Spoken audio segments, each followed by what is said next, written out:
Welcome back to my YouTube channel. ನಾನು ನಿಮ್ಮ ಸುಷ್ಮಾ ಮಾತಾಡ್ತಾ ಇರೋದು. ಇವತ್ತಿನ ಟಾಪಿಕ್ ಬಂದು ನಿಮ್ಮ ಪರ್ಸನಲ್ ಕರೆಂಟ್ ಎನರ್ಜೀಸ್ ಅವರ ಥಾಟ್ಸ್ ಅವರ ಫೀಲಿಂಗ್ಸ್ ಏನಾಗಿದೆ ಅಂದ್ಬಿಟ್ಟು ಚೆಕ್ ಮಾಡೋಣ. ನಿಮ್ಗೇನಾದರೂ ಈ ಒಂದು ರೀಡಿಂಗಲ್ಲಿ ಯಾವುದಾದ್ರೂ ಒಂದು ಮೆಸೇಜ್ನ ಕ್ಲೇಮ್ ಮಾಡ್ಕೋಬೇಕು ಅಂದರೆ ನನ್ನ ಒಂದು ಕಮೆಂಟ್ ಸೆಕ್ಷನಲ್ಲಿ 111 ಅಂತ ಅಂದ್ಬಿಟ್ಟು ಟೈಪ್ ಮಾಡಿ. ನಿಮ್ಗೇನಾದರೂ ಪರ್ಸನಲ್ ಟ್ಯಾರೋ ರೀಡಿಂಗ್ ಬೇಕಿದ್ರೆ ನನ್ನ ಒಂದು ವಾಟ್ಸಪ್ ನಂಬರ್ಗೆ ಕಾಲ್ ಅಥವಾ ಮೆಸೇಜ್ ಮಾಡಿ ಪರ್ಸನಲ್ ಟ್ಯಾರೋ ರೀಡಿಂಗ್ನ ಪಡಿಬೋದು. ಸೊ ನೋಡೋಣ ನಿಮ್ಮ ಎನರ್ಜಿ ಯಾವ ಥರ ಇದೆ, ಅವ್ರು ಏನು ಯೋಚನೆ ಮಾಡ್ತಿದ್ದಾರೆ ಅಂತ ಅಂದ್ಬಿಟ್ಟು. 7 of cups. Okay, 7 of cups ಅಂತ ಬಂತು ಅಂದರೆ ಈ ಪರ್ಸನ್ ಪ್ರೆಸೆಂಟ್ ತುಂಬ ಕನ್ಫ್ಯೂಷನಲ್ಲಿದ್ದಾರೆ. ಡಿಸಿಷನ್ ಮೇಕಿಂಗ್ ಕೆಪಾಸಿಟಿ ಇಲ್ಲ. ಪ್ರಿಯಾರಿಟೀಸ್ ಅನ್ನುವಂಥದ್ದು ತುಂಬ ಇದೆ. ಅವರ ಒಂದು ಪ್ಲೇಟಲ್ಲಿ ಮಾಡಬೇಕಾಗಿರೋ ಅಂತಹ ಲಿಸ್ಟ್ಗಳು ತುಂಬ ಇದೆ ಅಂತ ಅಂದ್ಬಿಟ್ಟು ಕಾಣಿಸ್ತಾ ಇದೆ. ಈ ಪರ್ಸನ್ ಕರೆಂಟ್ಲಿ ಅವರು ಫೀಲ್ ಮಾಡ್ತಾ ಇದ್ದಾರೆ, ಯಾವುದು ರೈಟ್ ಚಾಯ್ಸ್, ಯಾರು ರೈಟ್ ಪರ್ಸನ್, ಅಥವಾ ಯಾವುದನ್ನು ನಾನು ತೊಗೋಬೇಕು, ಯಾವುದನ್ನು ಪ್ರಿಯಾರಿಟಿ ಮಾಡಬೇಕು, ಯಾವ ಒಂದು ರಿಲೇಷನ್ಶಿಪ್ ನನಗೆ ವರ್ಕ್ ಆಗಬಹುದು, ಅಥವಾ ನನ್ನ ಲೈಫಲ್ಲಿ ನನಗೇನು ಬೇಕು ಅನ್ನುವಂಥ ಒಂದು ಕ್ಲಾರಿಟಿನ ತೊಗೊಳೋದಕ್ಕೆ ಹೋಗ್ತಾ ಇದ್ದಾರೆ. ಬಟ್ ರೈಟ್ ನಾವು ಅವರು ಒಂದು ಕನ್ಫ್ಯೂಷನ್ ಸ್ಟೇಟಲ್ಲಿದ್ದಾರೆ. ಅವರ ಜೀವನದಲ್ಲಿ ಪ್ರಿಯಾರಿಟೀಸ್ ಅನ್ನುವಂಥದ್ದು ತುಂಬ ಚೇಂಜಸ್ ಅನ್ನುವಂಥದ್ದಾಗಿದೆ. ನೀವು ಪ್ರಿಯಾರಿಟಿ ಇದ್ದವರು ಇವತ್ತು ಇನ್ಯಾರೋ ಪ್ರಿಯಾರಿಟಿ, ನಿಮ್ಮ ಜೊತೆ ಇದ್ದಂಥ ರೆಸ್ಪಾನ್ಸಿಬಿಲಿಟೀಸ್ ಇವತ್ತು ಇನ್ಯಾರ್ದೋ ರೆಸ್ಪಾನ್ಸಿಬಿಲಿಟೀಸ್ ಆಗಿದೆ. ಸೊ ಈ ಥರ ಈ ಪರ್ಸನ್ ಒಂದು ಕನ್ಫ್ಯೂಷನ್ ಮೈಂಡ್ಸೆಟ್ಟಲ್ಲಿ ಇದ್ದಾರೆ ಅಂತ ಅಂದ್ಬಿಟ್ಟು ಕಾಣಿಸ್ತಾ ಇದೆ. ನೀವಿಲ್ಲಿ ನೋಡ್ಬೋದು, ಈ ಪರ್ಸನ್ ಮುಂದೆ ಇಷ್ಟೆಲ್ಲ ಕಪ್ಸ್ ಇದೆ. ಅವ್ರು ಯಾವ ಕಪ್ಸ್ನ ತೊಗೋಬೇಕು, ಯಾವುದನ್ನು ತೊಗೊಂಡ್ರೆ ಅವ್ರ ಲೈಫ್ ಡೆವಲಪ್ ಆಗುತ್ತೆ, ಯಾವುದನ್ನು ತೊಗೊಂಡ್ರೆ ಅವ್ರ ಲೈಫ್ ಪ್ರಾಬ್ಲಮ್ ಆಗುತ್ತೆ. ಇಲ್ಲಿ ನೋಡಿ, ಒಂದು ಕಪ್ಪಿಂದ ಹೋಗ್ತಾ ಇದೆ. ಅವ್ರಿಗೆ ಗೊತ್ತಾಗ್ತಿಲ್ಲ, ಮುಂದೆ ಒಂದು ಹಿಂದೆ ಒಂದು ಇರುವಂಥ ಜನಗಳು ಇದ್ದಾರೆ, ಆದರೆ ಅವ್ರಿಗೆ ಆ ಒಂದು ರಿಯಾಲಿಟಿ ಅನ್ನುವಂಥದ್ದು ಅರ್ಥ ಆಗ್ತಾ ಇಲ್ಲ. ಸೊ ಈ ಪರ್ಸನ್ ಬಂದು ಒಂಥರ ಕನ್ಫ್ಯೂಷನ್ ಸ್ಟೇಟಲ್ಲಿದ್ದಾರೆ, ಕ್ಲಾರಿಟಿಯಲ್ಲಿಲ್ಲ. ಯಾವುದು ಸರಿ ಯಾವುದು ತಪ್ಪು ಅನ್ನೋದು ಅರ್ಥ ಆಗ್ತಾ ಇಲ್ಲ ಅನ್ನುವಂಥದ್ದು ಇಲ್ಲಿ ಕಾಣಿಸ್ತಾ ಇರೋವಂಥದ್ದು. So he or she is like confused state, clarity ಇಲ್ಲ ಅನ್ನುವಂಥದ್ದು ಕಾಣಿಸ್ತಿದೆ ಅವರ current energy. So priorities change ಆಗ್ತಾ ಇದೆ ಅಂತ ಅಂದ್ಬಿಟ್ಟು. 8 of sword. Again 8 of sword ಅಂತ ಅಂದರೆ ಇಟ್ಸ್ ಅ ಸ್ಟಕ್ ಎನರ್ಜಿ. ನಿಮ್ಮಲ್ಲಿ ಒಂದು ವಿಚಾರಕ್ಕೆ ಅವರು ಸ್ಟಕ್ ಆಗಿದ್ದಾರೆ, ನಿಮ್ಮ ಒಂದು ಪ್ರೀತಿಗೆ ಅವರು ಸ್ಟಕ್ ಆಗಿದ್ದಾರೆ. ಆದರೆ ಅದರಿಂದ ಹೊರಗಡೆ ಹೋಗೋಣ ಅಂತ ಅಂದರೆ ಅದಕ್ಕೂ ಕೂಡ ಅವ್ರ ಕೈಯಲ್ಲಿ ಆಗ್ತಾ ಇಲ್ಲ. ಕಂಪ್ಲೀಟಾಗಿ ಒಂದು ಗಿವ್ ಅಪ್ ಮಾಡಿ ಮೂವ್ ಆನ್ ಆಗೋಣ ಅಂತ ಅಂದರೆ ಆ ಒಂದು ಪ್ರೀತಿ ಅಥವಾ ಕರುಣೆ, ಆ ಫೀಲಿಂಗ್ಸ್ ಅದ್ಯಾವುದೂ ಈ ಪರ್ಸನ್ಗೆ ಒಂಥರ ನಿಮ್ಮನ್ನು ಬಿಟ್ಟು ದೂರ ಹೋಗೋದಕ್ಕೆ ಆಗ್ತಾ ಇಲ್ಲ. ಸೊ ಇಲ್ಲಿ ನೀವು ನೋಡ್ಬೋದು, ಈ ಪರ್ಸನ್ ಲೈಫಲ್ಲಿ ಒಂಥರ ಕನ್ಫ್ಯೂಷನ್ಸೇ ಜಾಸ್ತಿ. ಹಾಗಾಗಿ ನೀವು ಕೂಡ ಒಂದು ಓವರ್ ಥಿಂಕರ್ ಆಗಿದ್ದೀರಾ, ನಿಮಗೂ ಸ್ಟ್ರೆಸ್ ಆಗ್ತಾ ಇದೆ, ನೀವು ಟೆನ್ಷನ್ ಮಾಡ್ಕೊಂಡಿದ್ದೀರಾ, ನಿಮ್ಮ ಲೈಫಲ್ಲಿ ಏನು ನಡೀತಾ ಇದೆ ಅಂತ ನಿಮಗೂ ಅರ್ಥ ಆಗ್ತಾ ಇಲ್ಲ. ಸೊ ಇಲ್ಲಿ ಇಬ್ಬರು ವ್ಯಕ್ತಿನೂ ಕೂಡ ಖುಷಿಯಾಗಿದ್ದಾರೆ ಅಂತ ನನಗೆ ಅನ್ನಿಸ್ತಾ ಇಲ್ಲ.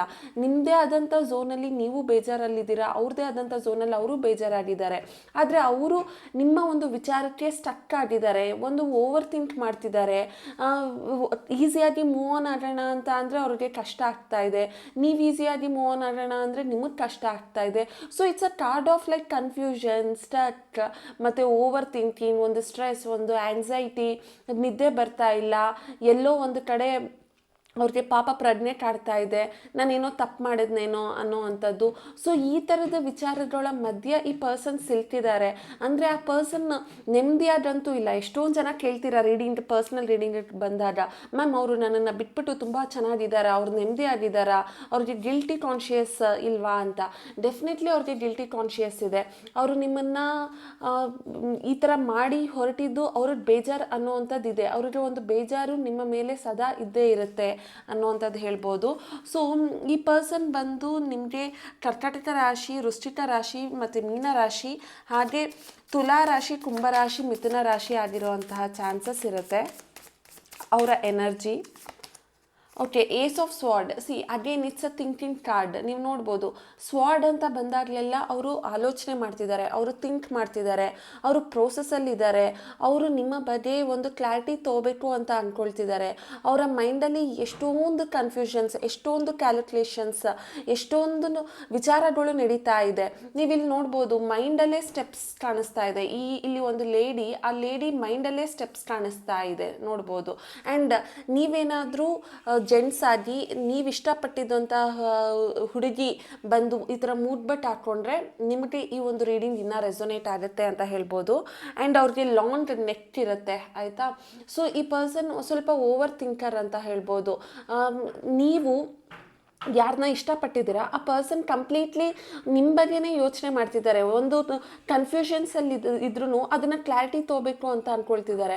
ಅದರಲ್ಲಿ ಏನೋ ಒಂಥರ ಅವ್ರಿಗೆ ಇನ್ಸೆಕ್ಯೂರಿಟಿ ಫೀಲ್, ನಿಮ್ಮ ಹತ್ರ ವಾಪಸ್ ಬರಬೇಕು ಅಂತ ಅಂದರೆ ಈಗ ಅವರು ರೈಟ್ ಮಾಡ್ತಿದ್ದಾರಾ ರಾಂಗ್ ಮಾಡ್ತಿದ್ದಾರಾ ಅಂತ ಅವ್ರಿಗೆ ಅರ್ಥ ಆಗ್ತಿಲ್ಲ. They are still in confusion ಅಂತ ಅಂದ್ಬಿಟ್ಟು ಹೇಳ್ಬೋದು. ಆ್ಯಂಡ್ ಈ ಪರ್ಸನ್ ಯಾವುದು ಸರಿ ಯಾವುದು ತಪ್ಪು ಅನ್ನೋದನ್ನು ಅರ್ಥ ಮಾಡ್ಕೊಳ್ಳೋದಕ್ಕೆ ತುಂಬ ಆಲೋಚನೆ ಮಾಡ್ತಿದ್ದಾರೆ. ಅವರು ನೆಮ್ಮದಿಯಾಗಿಲ್ಲ. ಅವರ ಕನಸಲ್ಲಿ ಕೂಡ ನೀವೇ ಹೋಗ್ತೀರಾ. ಮೇ ಬಿ ಆ ಪರ್ಸನ್ ನಿಮ್ಮ ಬಗ್ಗೆ ಅವರು ಕನಸು ಕಾಣ್ತಿರ್ಬೋದು, ಅವ್ರು ನಿಮ್ಮ ಬಗ್ಗೆ ಡ್ರೀಮ್ ಮಾಡ್ತಿರ್ಬೋದು, ನಿಮ್ಮ ವಿಷನ್ಸ್ ಅವ್ರಿಗೆ ಕಾಣಿಸ್ತಿರ್ಬೋದು. ಅವರ ಡ್ರೀಮಲ್ಲಿ ಅವರು ನಿಮ್ಮ ಬಗ್ಗೆ ಆಲೋಚನೆ ಮಾಡ್ತಿರ್ಬೋದು ಅಂತ ಅಂದ್ಬಿಟ್ಟು ಹೇಳ್ತೀನಿ. ಸೊ ಈ ಪರ್ಸನ್ ಲೈಕ್ ಕಂಪ್ಲೀಟ್ಲಿ ನಿಮ್ಮದೇ ಆದಂಥ ಒಂದು ಯೋಚನೆಯಲ್ಲಿದ್ದಾರೆ ಅಂತ ಅಂದ್ಬಿಟ್ಟು ಇಲ್ಲಿ ಕಾಣಿಸ್ತಾ ಇದೆ ಅವರ ಎನರ್ಜಿ ಪ್ರಕಾರ. Okay, it's a sun card ಅಂತ ಅಂದರೆ ಒಂಥರ ಎಲ್ಲನೂ ಬಿಟ್ಟು ಸರೆಂಡರ್ ಆಗುವಂಥದ್ದು. ನಾವು ಹೇಗೆ ಒಂದು ಬೆಳಕಿಗೆ ಬಂದಾಗ ನಮ್ಮ ಒಂದು ಸರೆಂಡರ್ನೆಸ್ ಕಾಣಿಸುತ್ತೆ, ಅಂದರೆ ನಾವು ಎಷ್ಟು ಟ್ರಾನ್ಸ್ಪರೆಂಟ್ ಆಗ್ತೀವಿ. ಈಗ ಮನೆಯೆಲ್ಲ ಫುಲ್ ಕತ್ಲಾಗಿರುತ್ತೆ, ಅಲ್ಲೇನೋ ಒಂದು ಸ್ವಲ್ಪ ಲೈಟ್ ಬಂದರೆ ಹೇಗೆ ಎಲ್ಲನೂ ಕಾಣಿಸುತ್ತೆ, ಹಾಗೆ ಈ ಪರ್ಸನ್ ಒಂದು ಕತ್ಲೆಯಿಂದ ಒಂದು ಬ್ರೈಟ್ನೆಸ್ಗೆ ಹೋಗೋದಕ್ಕೆ ರೆಡಿ ಆಗಿದ್ದಾರೆ. ಅಂದರೆ ಅವರ ಮನಸ್ಸಲ್ಲಿ ಯಾವುದೋ ಒಂದು ನೆಗೆಟಿವ್ನೆಸ್ ಅಥವಾ ನಿಮ್ಮ ಮೇಲಿರೋ ನೆಗೆಟಿವ್ನೆಸ್ ಅಥವಾ ನಿಮ್ಮ ಫೀಲಿಂಗ್ಸಲ್ಲಿ ಇಲ್ಲದೆ ಇರೋವಂತಹ ಒಂದು ಕ್ಲಾರಿಟಿ ಮತ್ತು ನಿಮ್ಮನ್ನು ಅವರು ರಿಜೆಕ್ಟ್ ಮಾಡ್ತಿರೋವಂಥ ರೀತಿ ಅಥವಾ ನೀವು ಅವ್ರಿಗೆ ತೋರಿಸ್ತಾ ಇರೋವಂಥ ಕನ್ಸರ್ನ್ ಇದು ಯಾವುದೋ ಅವ್ರಿಗೆ ಅರ್ಥ ಆಗ್ತಿಲ್ಲ ಅಲ್ವಾ, ಅದನ್ನು ಅವರು ಅರ್ಥ ಮಾಡ್ಕೊಳ್ಳೋದಕ್ಕೆ ಒಂದು ಕ್ಲಾರಿಟಿ ತೊಗೊಳ್ತಿದ್ದಾರೆ, ಒಂದು ಪಾಸಿಟಿವ್ ಸೈಡ್ಗೆ ಹೋಗ್ತಾ ಇದ್ದಾರೆ. ಅವ್ರಿಗೆ ಒಂದು ರಿಯಾಲಿಟಿ ಅರ್ಥ ಮಾಡ್ಕೊಳ್ಳೋದಕ್ಕೆ ಅವ್ರಿಗೆ ಒಂದು ಟೈಮ್ ಬೇಕಾಗಿದೆ. And the sun card also says that ಆ ಪರ್ಸನ್ಗೆ ಒಂದು ಪಾಸಿಟಿವ್ನೆಸ್ ಅನ್ನೋವಂಥದ್ದು ಬೇಕಾಗಿದೆ ಅವರ ಜೀವನದಲ್ಲಿ. ಅವರು ತುಂಬ ಓವರ್ ಥಿಂಕ್ ಮಾಡಿ ಸ್ಟಕ್ ಆಗಿ ಅವರ ಎನರ್ಜೀಸ್ ನೋಡಿದ್ರೆ ತುಂಬ ನೆಗೆಟಿವ್ ಆಗಿ ಕಾಣಿಸ್ತಾ ಇದೆ ಇಲ್ಲೆಲ್ಲ. ಬಟ್ ಆ ಪರ್ಸನ್ಗೆ ಒಂದು ಪಾಸಿಟಿವ್ನೆಸ್ ಬೇಕು, ಆ ಪರ್ಸನ್ಗೆ ಒಂದು ಬ್ರೈಟ್ನೆಸ್ ಬೇಕು. ಅವರು ಇಷ್ಟು ದಿನ ಇದ್ದ ಹಾಗೆ ಈಗ ಇರಬಾರ್ದು ಅಂತ ಅಂದ್ಬಿಟ್ಟು ಆ ಪರ್ಸನ್ ಒಂದು ಕತ್ಲೆಯಿಂದ ಒಂದು ಬೆಳಕಿನ ಕಡೆಗೆ ಹೋಗ್ತಾ ಇದ್ದಾರೆ. ಸೊ ಅವ್ರಿಗೆ ಇದ್ದಂತಹ ಯಾವುದೇ ಒಂದು ನೆಗೆಟಿವ್ ವಿಷನ್ಸ್ನ ಅವರು ಪಾಸಿಟಿವ್ ಮಾಡ್ಕೊಳ್ಳೋದಕ್ಕೆ ಟ್ರೈ ಮಾಡ್ತಿದ್ದಾರೆ, ಒಂದು ಕ್ಲಾರಿಟಿ ತೊಗೊಳೋದಕ್ಕೆ ಟ್ರೈ ಮಾಡ್ತಿದ್ದಾರೆ ಅನ್ನೋವಂಥದ್ದು ಕಾಣಿಸ್ತಾ ಇದೆ. ಸೊ ಈ ಪರ್ಸನ್ ಒಂಥರ ಪಾಸಿಟಿವ್ ಆಗೇ ಇದ್ದಾರೆ, ನಿಮ್ಮ ಬಗ್ಗೆ ಅವರು ಒಂಥರ ಪಾಸಿಟಿವ್ ಆಗಿ ಥಿಂಕ್ ಮಾಡೋದಕ್ಕೆ ಸ್ಟಾರ್ಟ್ ಮಾಡಿದ್ದಾರೆ ಅಂತ ಅಂದ್ಬಿಟ್ಟು ಹೇಳ್ಬೋದು. Page of sword, it's a card of ಒಂಥರ ನಿಮ್ಮ ಮೇಲೆ ಅವ್ರಿಗೆ ಒಂದು ಕ್ಯೂರಿಯಾಸಿಟಿ, ನಿಮ್ಮ ಮೇಲೆ ಅವ್ರಿಗೆ ಒಂದು ಪ್ರೀತಿ ಇದೆ. ನೋಡಿ, ಒಂದು ಕಾಲು ಮುಂದೆ ಇದ್ರು ಒಂದು ಕಾಲು ಹಿಂದೆ ಇದೆ. ಅಲ್ಲಂದರೆ ಆ ಪರ್ಸನ್ನು ನಿಮ್ಮ ಬಗ್ಗೆ ಯೋಚನೆ ಮಾಡ್ತಿದ್ದಾರೆ, ನಿಮ್ಮ ಜೊತೆ ಮಾತಾಡಬೇಕು ಅಂತ ಅಂದ್ಕೊಳ್ತಿದ್ದಾರೆ, ನಿಮ್ಮ ಜೊತೆ ಒಂದು ಕಮ್ಯುನಿಕೇಷನ್ ಸ್ಟಾರ್ಟ್ ಮಾಡಬೇಕು ಅಂತ ಅಂದ್ಬಿಟ್ಟು ಆ ಪರ್ಸನ್ಗೆ ಫೀಲ್ ಆಗ್ತಾ ಇದೆ ಅಂತ ಹೇಳ್ಬೋದು. So this person is literally thinking about you ಅಂತ ಅಂದ್ಬಿಟ್ಟು ಇಲ್ಲಿ ಕಾಣಿಸ್ತಾ ಇದೆ. ಸೊ ಹಾಗಾಗಿ ಈ ಪರ್ಸನ್ ನಿಮ್ಮನ್ನು ಇಷ್ಟಪಡ್ತಿದ್ದಾರೆ ಅಂತಲೂ ಹೇಳ್ಬೋದು. ನಿಮ್ಮದೇ ಆದಂಥ ಒಂದು ಥಾಟ್ ಪ್ರೊಸೆಸಲ್ಲಿ ಆ ಪರ್ಸನ್ ಇದ್ದಾರೆ. And also knight of sword is a card of coming back. ಅಂದರೆ ಅವರು ಒಂದು ಬೇಗ ಬಿಟ್ಟು ಹೋಗ್ಬಿಡ್ತಾರೆ, ಹಾಗೆ ಬೇಗ ಬರ್ತಾರೆ. ಅಂದರೆ ಒಂಥರ ಆನ್ ಆ್ಯಂಡ್ ಆಫ್ ಸಿಚುವೇಶನ್ ಇವ್ರದ್ದು. ಒಂದು ಸರಿ ಇದ್ದ ಹಾಗೆ ಇನ್ನೊಂದು ಸರಿ ಪರ್ಸನ್ಗೆ ಕ್ಲಾರಿಟಿ ಇರಲ್ಲ, ಒಂದು ಸರಿ ಇದ್ದ ಹಾಗೆ ಇನ್ನೊಂದು ಸರಿ ಭಾವನೆ ಇರಲ್ಲ. ಸೊ ಒಂದು ಸರಿ ರಶ್ ಆಗಿ ಬರ್ತಾರೆ, ಅಂದರೆ ನಾನು ನಿನ್ನ ಹತ್ರ ಮಾತಾಡಬೇಕು, ನೀನೇ ರೈಟ್ ಪರ್ಸನ್, ನೀನೇ ರೈಟ್ ಚಾಯ್ಸ್ ಅಂತಾರೆ. ಇನ್ನೊಂದು ಸರಿ ನೀನು ಯಾರು ಅಂತಲೇ ನನಗೆ ಗೊತ್ತಿಲ್ಲ ಅನ್ನೋ ಥರ ಬಿಹೇವ್ ಮಾಡ್ತಾರೆ. ಸೊ ಈ ಪರ್ಸನ್ ಮತ್ತೆ ನೈಟ್ ಆಫ್ ಸ್ವಾರ್ಡ್ ಅಂತ ಅಂದರೆ ಈ ಪರ್ಸನ್ ಮತ್ತೆ ನಿಮ್ಮ ಲೈಫಲ್ಲಿ ಕಮ್ ಬ್ಯಾಕ್ ಮಾಡಬೇಕು ಅಂತ ಅಂದ್ಕೊಂಡಿದ್ದಾರೆ ಅಂತ. ಅವರ ಒಂದು ಇನ್ಶಿಯಲ್ ಬಂದು KCRTGS HDNY BVUSG ಅಂತ ಅನ್ನಿಸ್ತಾ ಇದೆ. ಸೊ ನಿಮ್ಮ ಎನರ್ಜಿ ಏನಿದೆ ಅಂತ ಅಂದ್ಬಿಟ್ಟು ಚೆಕ್ ಮಾಡೋಣ ಈಗ. ಓಕೆ, ಅವ್ರಿಗೆ ಒಂದು ಭಯ ಆಗ್ತಾ ಇದೆ. Your fear of being hurt has made you retreat, it's a time to get out and try again. ಅಂದರೆ ಅವ್ರಿಗೆ ಒಂದು ಭಯನೂ ಆಗ್ತಿದೆ. ಈ ಒಂದು ವಿಚಾರದಲ್ಲಿ ಅವರು ಸ್ಟಕ್ ಆಗೋಗ್ಬಿಟ್ಟು ಅವ್ರು ಇದರಿಂದ ಹೊರಗಡೆ ಹೋಗದೆ ಇರೋ ಪರಿಸ್ಥಿತಿ ಬಂದ್ಬಿಡುತ್ತೇನೋ. It's a card of stuck energy, ಒಂದು ಫಿಯರ್ ಎನರ್ಜಿ. ಅವ್ರಿಗೆ ಒಂದು ಹೊಸ ವಾತಾವರಣ ಬೇಕು. ನಾನು ಅದನ್ನೇ ಹೇಳ್ತಾ ಇರೋದು. ಅವ್ರಿಗೂ ಒಂದು ಭಯ ಇದೆ, ಅವ್ರಿಗೂ ಒಂದು ಬೇಜಾರಿದೆ. ಸೊ ಆ ಪರ್ಸನ್ಗೆ ನಿಮ್ಮ ನಿಮ್ಮಿಂದ ಓವರ್ಕಮ್ ಮಾಡಬೇಕು ಅಂತ ಟ್ರೈ ಮಾಡ್ತಿದ್ರು ಕೂಡ ಆ ಪರ್ಸನ್ ಸ್ಟಿಲ್ ಓವರ್ಕಮ್ ಮಾಡೋಕ್ಕಾಗ್ತಾ ಇಲ್ಲ. ಸೊ ಅವರು ಮತ್ತೆ ಈ ಒಂದು ಟೈಮೇ ಅವ್ರನ್ನ ಹೀಲ್ ಮಾಡಬೇಕು ಅಂತ ಅಂದ್ಕೊಳ್ತಾ ಇದ್ದಾರೆ. ಸೊ ಮತ್ತೆ ಟ್ರೈ ಮಾಡ್ತಿದ್ದಾರೆ ಅವ್ರನ್ನ ಅವರು ಸರಿ ಮಾಡ್ಕೊಳ್ಳೋದಕ್ಕೆ, ಅವ್ರನ್ನ ಹೀಲ್ ಮಾಡ್ಕೊಳ್ಳೋದಕ್ಕೆ. ನಿಮಗೆ ಕಾಣಿಸ್ತಿರ್ಬೋದು ಆ ಪರ್ಸನ್ ಕಂಪ್ಲೀಟ್ಲಿ ನಿಮ್ಮಿಂದ ಮೂವ್ ಆನ್ ಆಗಿದ್ದಾರೆ ಅಂತ, ಬಟ್ ನೋ, ಆ ಪರ್ಸನ್ ನಿಮ್ಮಿಂದ ಕಂಪ್ಲೀಟ್ ಆಗಿ ಮೂವ್ ಆನ್ ಆಗಿಲ್ಲ. ಆ ಪರ್ಸನ್ ಇನ್ನೂ ಸ್ಟಿಲ್ ನಿಮ್ಮದೇ ಆದಂಥ ಒಂದು ಎನರ್ಜಿಯಲ್ಲಿ ಸ್ಟಕ್ ಆಗಿದ್ದಾರೆ ಅನ್ನೋವಂಥದ್ದು ಇಲ್ಲಿ ಕಾಣಿಸ್ತಾ ಇದೆ. Seeking perfection. Okay, every one has A flaws, choose. Okay, ಇದು ನಿಮ್ಮ ಎನರ್ಜಿ ಅಂತ ಅನ್ನಿಸ್ತಾ ಇದೆ. ಸೊ ಆ ಪರ್ಸನ್ಗೆ ನೀವು ಹೇಳ್ತಿದ್ರೆ ಪ್ರತಿಯೊಬ್ಬರು ಪರ್ಫೆಕ್ಟ್ ಆಗಿರಲ್ಲ, ಪ್ರತಿಯೊಬ್ಬರಲ್ಲೂ ಪ್ರಾಬ್ಲಮ್ ಅಂತ ಇರುತ್ತೆ, ಪ್ರತಿಯೊಬ್ಬರಲ್ಲೂ ಅವ್ರದ್ದೇ ಆದಂಥ ಒಂದು ಫ್ಲಾಸ್ ಇರುತ್ತೆ. ನೀವು ಆ ಒಂದು ಪರ್ಫೆಕ್ಷನ್ನ ನೋಡಬೇಡಿ. ಏನೇ ಬಂದ್ರೂ ಪ್ರೀತಿನೇ ಇಂಪಾರ್ಟೆಂಟ್, ಏನೇ ಬಂದ್ರೂ ಕೂಡ ಈ ಒಂದು ವಿಚಾರದಲ್ಲಿ ಕೇರ್, ಕನ್ಸರ್ನ್, ಲವ್, ಕನೆಕ್ಷನ್ ಇದೇ ಇಂಪಾರ್ಟೆಂಟ್. ನೀವೇನಾದರೂ ಅಂದರೆ you are talking about your person, you are saying ನಿಮ್ಮ ಎನರ್ಜಿ ಇದು. ನೀವು ಯಾರು ಈ ಒಂದು ವಿಡಿಯೋ ನೋಡ್ತಿದ್ದೀರಾ, ನಿಮಗೆ ಅನ್ನಿಸ್ತಾ ಇದೆ ನೀನು ಏನನ್ನ ಹುಡ್ಕೋದಕ್ಕೆ ಹೋಗಿದ್ಯಾ, ನಿನಗೆ ಏನು ಪರ್ಫೆಕ್ಷನ್ ಬೇಕು, ನಿನಗೆ ಏನು ಬೇಕು ಅಂತ ನಿನಗೆ ಗೊತ್ತಿದೆಯಾ. ಪ್ರತಿಯೊಬ್ಬರು ಕರೆಕ್ಟ್ ಆಗಿರಲ್ಲ, ಪ್ರತಿಯೊಂದು ಜೀವನದಲ್ಲೂ ಎಲ್ಲನೂ ಚೆನ್ನಾಗಿರಲ್ಲ. ತಪ್ಪನ್ನು ಕೂಡ ಸರಿ ಮಾಡ್ಕೋಬೇಕು, ಯಾವುದೇ ನೆಗೆಟಿವ್ನೂ ಕೂಡ ಪಾಸಿಟಿವ್ ಮಾಡ್ಕೋಬೇಕು. ನೀನು ಯಾಕೆ ಎಲ್ಲದರಲ್ಲೂ ಪರ್ಫೆಕ್ಷನ್ ಹುಡುಕ್ತಾ ಇದೆಯಾ, ನೀನು ಯಾಕೆ ಎಲ್ಲನೂ ಸರಿ ಮಾಡಬೇಕು ಅಂತ ಅಂದ್ಕೊಳ್ತಾ ಇದೆಯಾ ಅಂತ ಅಂದ್ಬಿಟ್ಟು ನಿಮ್ಮ ಎನರ್ಜಿ ಕಾಣಿಸ್ತಾ ಇದೆ. So don't make someone wait around too long, they may give up on you. ಅಂದರೆ ಇದು ನಿಮ್ಮ ಎನರ್ಜಿ ಆಗಿದೆ. ನೀವು ಹೇಳ್ತಿದ್ದೀರಾ ಒಬ್ಬ ವ್ಯಕ್ತಿ ನಿಮ್ಮ ಸುತ್ತಮುತ್ತ ಇದ್ದಾನೆ ಅಂತ ಅಂದಿದ ತಕ್ಷಣ ಆ ಪರ್ಸನ್ ಯಾವಾಗಲೂ ನಿಮಗೋಸ್ಕರ ಇರ್ತಾನೆ ಅಂತ ಅಲ್ಲ. ಕೆಲವೊಂದು ಸರಿ ತುಂಬ ವೆಯ್ಟ್ ಮಾಡಿಸಿದ್ರೆ ಆ ಪರ್ಸನ್ ನಿನ್ನ ಲೈಫಿಂದ ದೂರ ಹೋಗುವಂಥ ಚಾನ್ಸಸ್ ಇದೆ. ಸೊ ತುಂಬ ವೆಯ್ಟ್ ಮಾಡಿಸ್ಬೇಡಿ ಒಬ್ಬ ವ್ಯಕ್ತಿನ. ನಿಮಗಿಷ್ಟ ಇದ್ದರೆ ಆದಷ್ಟು ಬೇಗ ಬನ್ನಿ, ಇಲ್ಲ ಅಂತ ಅಂದರೆ ಒಂದು ಕ್ಲಿಯರ್ ಚಿಟ್ ಕೊಡಿ, ಇಲ್ಲ ನನಗೆ ನೀನು ಬೇಡ ಅನ್ನೋ ಥರ. ಇದೊಂಥರ ಆನ್ ಆ್ಯಂಡ್ ಆಫಲ್ಲಿ ಬರೋದು, ಯಾವಾಗಲೂ ನನ್ನನ್ನು ಬ್ಲಾಕ್ ಮಾಡೋದು, ಯಾವಾಗಲೂ ಅನ್ಬ್ಲಾಕ್ ಮಾಡೋದು, ಯಾವಾಗಲೂ ಮಾತಾಡ್ಸೋದು, ಇನ್ಯಾವಾಗಲೂ ಮೊಬೈಲ್ನ ಸ್ವಿಚ್ ಆಫ್ ಮಾಡೋದು, ಈ ಥರ ಒಂದು ವಿಚಾರದಲ್ಲಿ ನೀನು ನನ್ನನ್ನು ತುಂಬ ದಿನ ವೆಯ್ಟ್ ಮಾಡಿಸ್ಬೇಡ. ನಿನಗೆ ಏನಾದರೂ ರಿಲೇಷನ್ಶಿಪ್ನ ಗಿವ್ ಅಪ್ ಮಾಡಬೇಕು ಅಂದರೆ ಕ್ಲಿಯರ್ ಆಗಿ ರಿಲೇಷನ್ಶಿಪ್ನ ಗಿವ್ ಅಪ್ ಮಾಡಿ.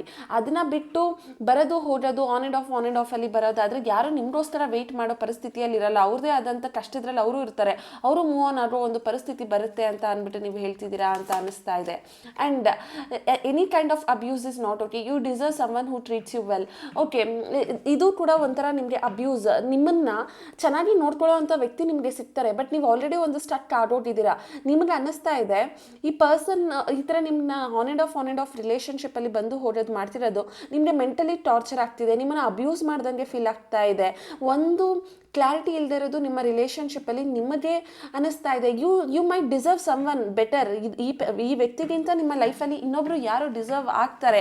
ಈ ವ್ಯಕ್ತಿಗಾಗಿ ನೀವು ಇವ್ರನ್ನೇ ವೆಯ್ಟ್ ಮಾಡಿಕೊಂಡು ಇವ್ರನ್ನೇ ಟಾಲರೇಟ್ ಮಾಡಿಕೊಂಡು ಇರಬೇಕು ಅನ್ನೋ ಅವಶ್ಯಕತೆ ಇಲ್ಲ. ಸೊ ನಿಮ್ಗೆ ಈ ಪರ್ಸನ್ನಿಂದ ನಿಮ್ಗೇನು ವರ್ಕೌಟ್ ಆಗ್ತಾ ಇಲ್ಲ, ಈ ಪರ್ಸನ್ ಬರ್ತಿಲ್ಲ ಅಂದರೆ ನೀವು ಈ ರಿಲೇಷನ್ಶಿಪ್ಪಿಂದ ವಾಕ್ ಅವೇ ಮಾಡಬಹುದು.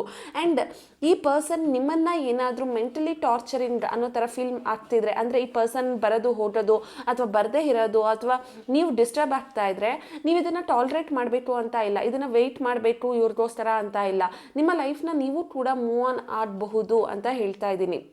ಸೊ ಇಲ್ಲಿ ಡೇಟ್ ಆಫ್ ಬರ್ತ್ ಪ್ರಕಾರ ಹೇಳಬೇಕು ಅಂದರೆ 17/16/25 ಮತ್ತು 19/1/10/28 ಮತ್ತು 8/17/26 ಇಷ್ಟು ಆಗಿರುತ್ತೆ ಈ ಒಂದು ರೀಡಿಂಗಲ್ಲಿ ಎನರ್ಜೀಸ್.